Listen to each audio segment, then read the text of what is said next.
कुलुस्सियों 3:1-2 कहता है कुछ बेहद अद्भुत। जब तुम मसीह के साथ जिलाए गए हो नए जीवन के लिए, आप में से कितने मसीह के साथ नए जीवन के लिए जिलाए गए हैं? प्रभु के पुनरुत्थान में सहभागी होने हेतु तो खोज में रहो। खोज एक बेहद सामर्थी शब्द है। इसका अर्थ है अपनी पूरी शक्ति के साथ किसी बात को पाने की लालसा करना। तो स्वर्गीय वस्तुओं की खोज में रहो जहां मसीह यीशु विद्यमान है और परमेश्वर की दाहिनी ओर बैठा है। दूसरे शब्दों में अपना मन सही बात पर केंद्रित करो, पृथ्वी पर की नहीं परंतु स्वर्गीय वस्तुओं पर अपना ध्यान लगाओ। पृथ्वी पर की बातों की लालसा न करो। आपको सीखना है कि कैसे नीच नहीं पर ऊंची बातें हम कैसे खोजें। अब मैं चाहूंगी कि आज सुबह का अधिकांश समय मैं आपको सिद्ध मन के सामर्थ्य के बारे में सिखाने में व्यतीत करूं। मुझे हैरानी होती है उनसे जो विजयी होते हैं और जो परेशान होते हैं, उनसे जो समस्या पर काबू पाते हैं और जो नहीं पा सकते।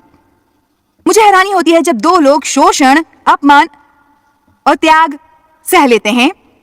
एक व्यक्ति प्रभु के वचन को थामकर उस पर जय पाकर अपने जीवन में फलदायी काम करेगा और दूसरा व्यक्ति अपनी पूरी जिंदगी अगुवाई पाता रहेगा। वे अपनी पूरी जिंदगी दोष भावना में जीने में गवाएगा। प्रभु कोई पक्षपात नहीं करते, प्रभु गलत नहीं होते। मैंने कहा प्रभु गलत नहीं हो सकते।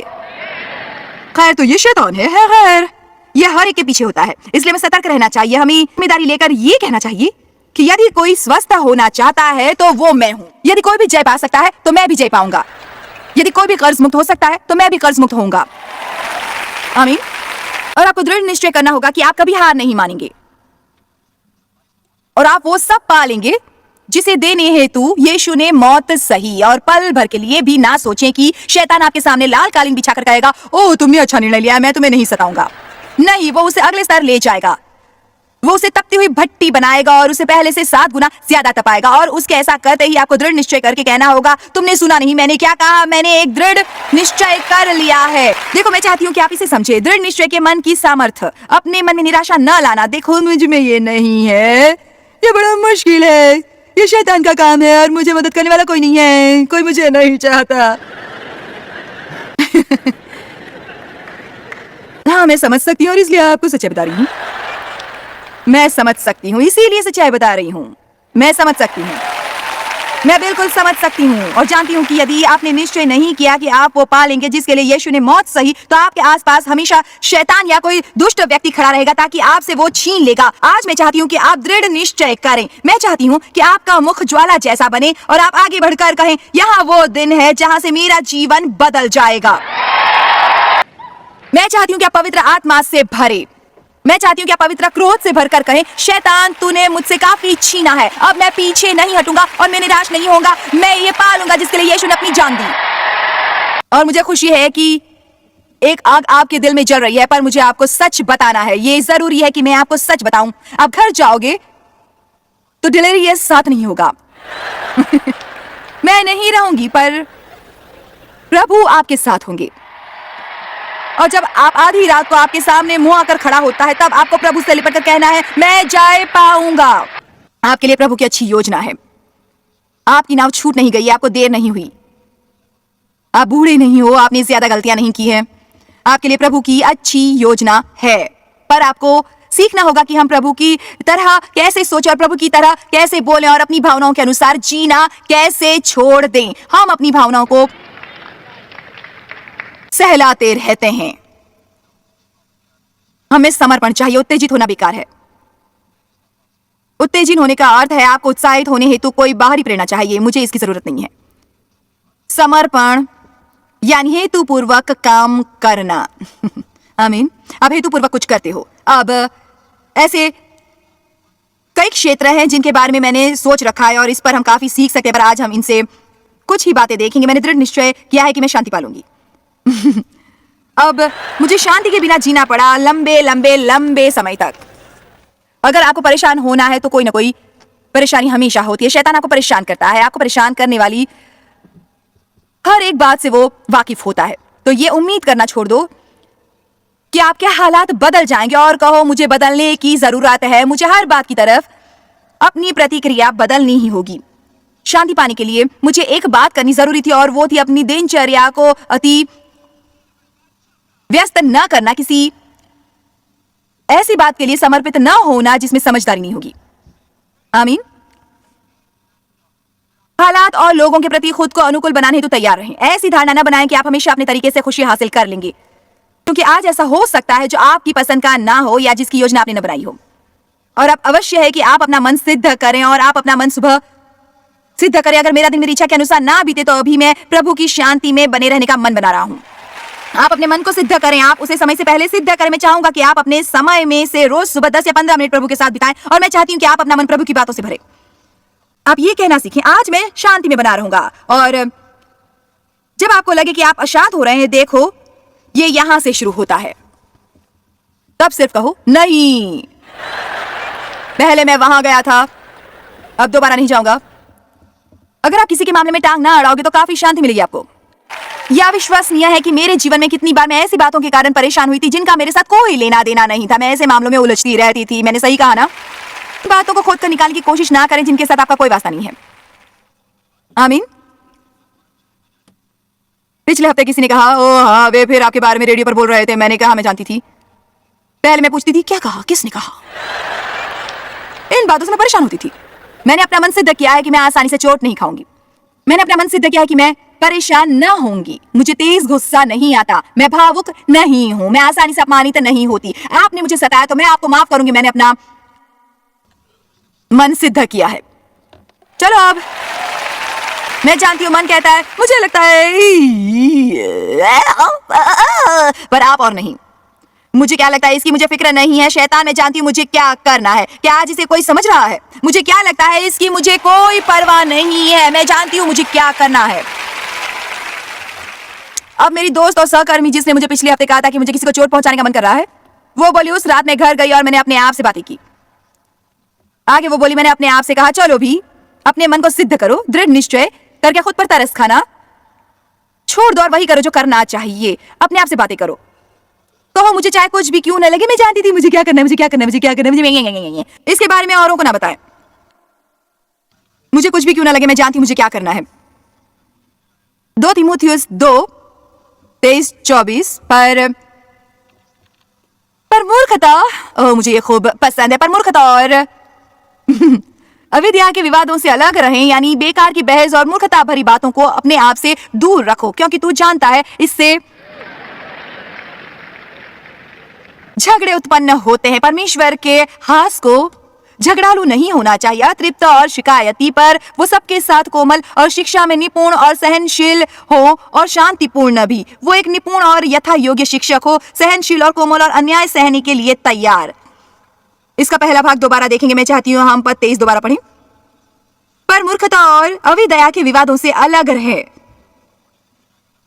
यानी बेकार की बहस और मूर्खता भरी बातों को अपने आप से दूर रखो। ऐसे व्यक्ति ना बनो जिसे खुद नहीं पता कि वो क्या कर रहे हैं, क्योंकि ऐसी मूर्खता की बातें हमेशा झगड़ा उत्पन्न करती है। अब चलो समझदारी दिखाकर कहो, मैं इस झमेले में कभी भी नहीं पड़ूंगी। मैं कुछ नहीं सुनना चाहती, मुझे वहां नहीं जाना है। शैतान मेरी शांति नहीं छीन सकता। आमीन। एक और बात के लिए मैंने अपना मन सिद्ध किया है, और वो ये है कि मैंने अपना जीवन उन बातों पर जाया नहीं करना है जो प्रभु जानते पर मुझे नहीं बताते। क्यों प्रभु, क्यों प्रभु कब, क्यों प्रभु क्यों, मुझे ऐसा क्यों लगता है, मेरा बर्ताव ऐसा क्यों है, देव का बर्ताव वैसा क्यों है। ये कैसे हो सकता है कि आपके 4 बच्चे हैं जो इतना अलग हैं।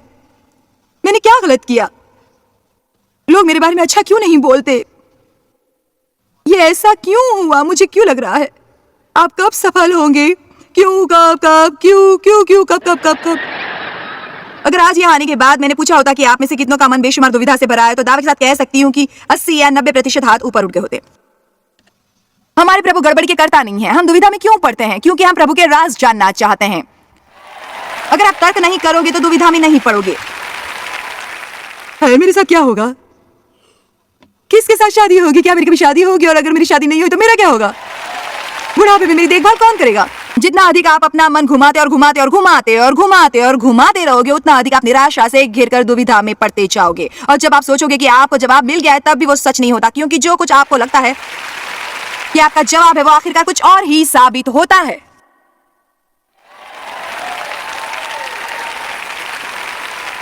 प्रेरित पौलुस कहते हैं 1 कुरिन्थियों 2:2 में, मैंने ये ठान लिया था कि तुम्हारे बीच क्रूस पर चढ़ाए हुए मसीह को छोड़ और किसी बात को न जानूं। मुझे लगता है कि प्रेरित पौलुस ने भी काफी कुछ जानने की कोशिश की होगी। आप में से ऐसा कोई यहाँ है जो तैयार है उन बातों पर मनन लगाने के लिए जो प्रभु ने प्रकट नहीं की हैं? तो आप प्रार्थना करके प्रभु से असामान्य ज्ञान मांगकर उस समय तक प्रतीक्षा करेंगे जब तक वो आपको वे बातें प्रकट ना करें। पर क्यों क्या होगा? आगे क्या होगा? खैर चॉइस क्या होगा अगर मेरी शादी नहीं हुई? खैर तो मुझे नहीं पता। खैर जिनकी शादी नहीं हुई है खैर जिनकी शादी नहीं है वे दुखी हैं, जिनकी शादी हुई है वो पछताते हैं। इसलिए खैर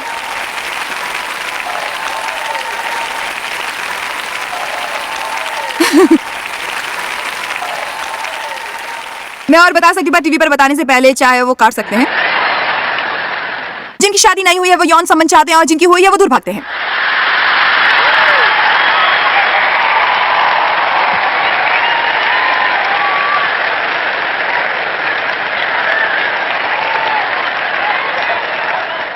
हमारी एक समस्या है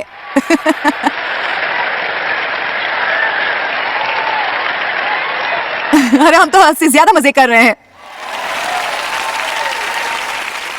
ओ यीशु इस हंसी के लिए शुक्रिया, हालेलुया।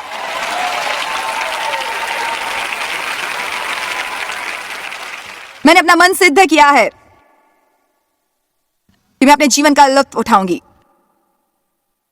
शैतान ने मेरा बचपन छीना था पर मैं उसे सबसे सुखी वृद्धा होकर दिखाऊंगी।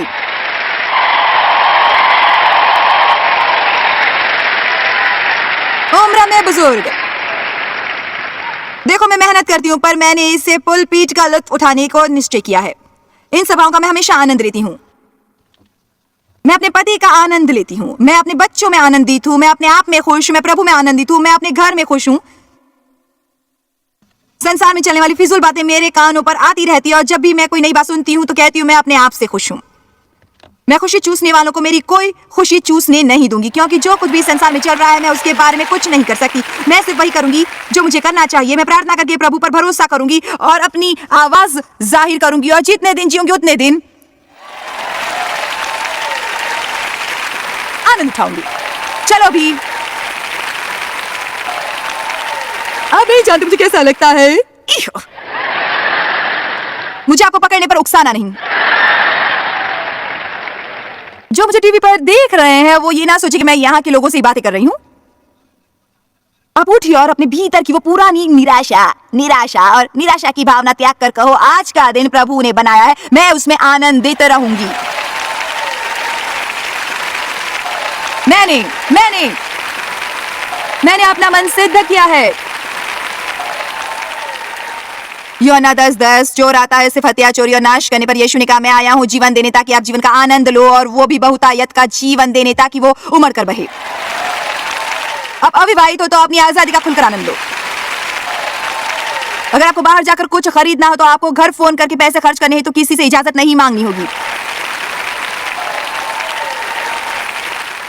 देखो अब आप जो चाहो कर सकते हो।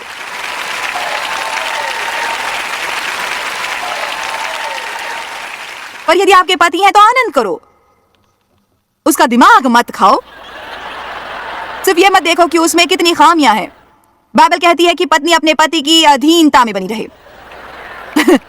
खैर ये थोड़ा ज्यादा हुआ ना।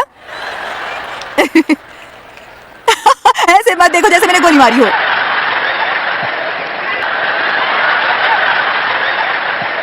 देखो वचन के प्रकाश में आओ और जिस व्यक्ति से आपका विवाह हुआ है उस व्यक्ति का जरा आनंद उठाओ।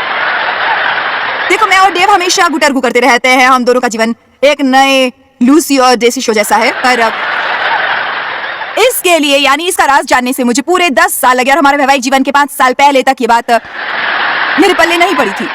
डेव बदलने वाले नहीं थे। अब मैं समझती हूँ, मैं धीमे सीखती हूँ पर मैं सीख गई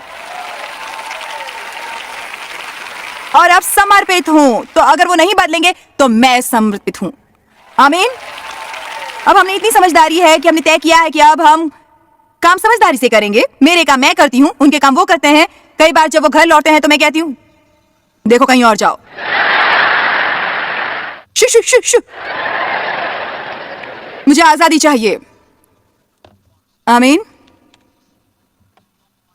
आपकी पत्नी है तो उसके साथ सौम्यता से पेश आओ, उसकी कद्र करो, उसे जताओ कि वो अमूल्य है। मेरे पति रोजाना मुझसे कहते हैं कि वो मुझे चाहते हैं, रोजाना वो हमेशा कहते हैं मैं अच्छी दिखती हूँ। ऐसा कभी नहीं हुआ कि मैं इस मंच की सीढ़ियों से नीचे उतरी और देव ने मुझसे नहीं कहा तुम्हारा संदेश काफी अच्छा था। चलिए भी आप उसे प्रोत्साहित करो जो आपकी बीवी है।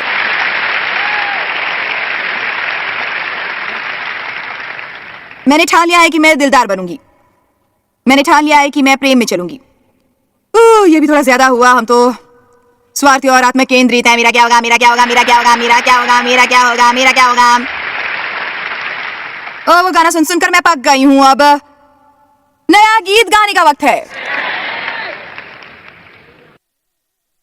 मैंने ये ठान लिया है कि मैं हमेशा प्रेम में चलूंगी, मैं लोगों के साथ सही तरीके से व्यवहार करूंगी, मैं लोगों को अमूल्य समझूंगी। लोगों के साथ सही बर्ताव करना ही प्रेम है। बाइबल के कुछ पन्नों का जिक्र करने का अर्थ प्रेम नहीं है। लोगों के साथ सही बर्ताव करने का अर्थ प्रेम होता है। उग्रता छोड़ो, उग्र और संगदिल मसीह ना बनो। आमीन।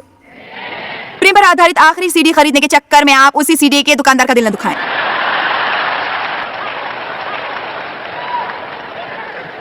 हाँ, ऐसा मेरे साथ हुआ था।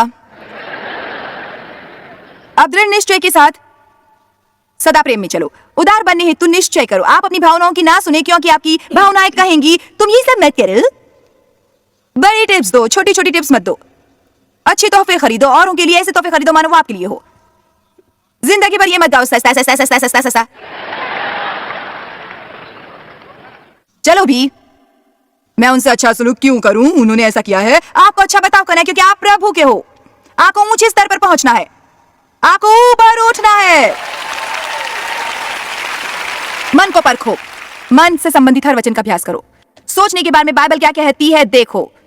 मन के बारे में पुस्तक पढ़ो, मन से संबंधित डीवीडीज देखो और सीडीज सुनो। यानी जब आप शैतान के साथ लड़ाई करोगे तो आप जीत हासिल करोगे। आपको अपने मन को केंद्रित करना होगा, शैतान को केंद्रित ना करने दे एक भी दिन नहीं। आप वही करो जो प्रभु चाहते हैं कि आप करें, और शैतान क्या चाहता है वो भूलो।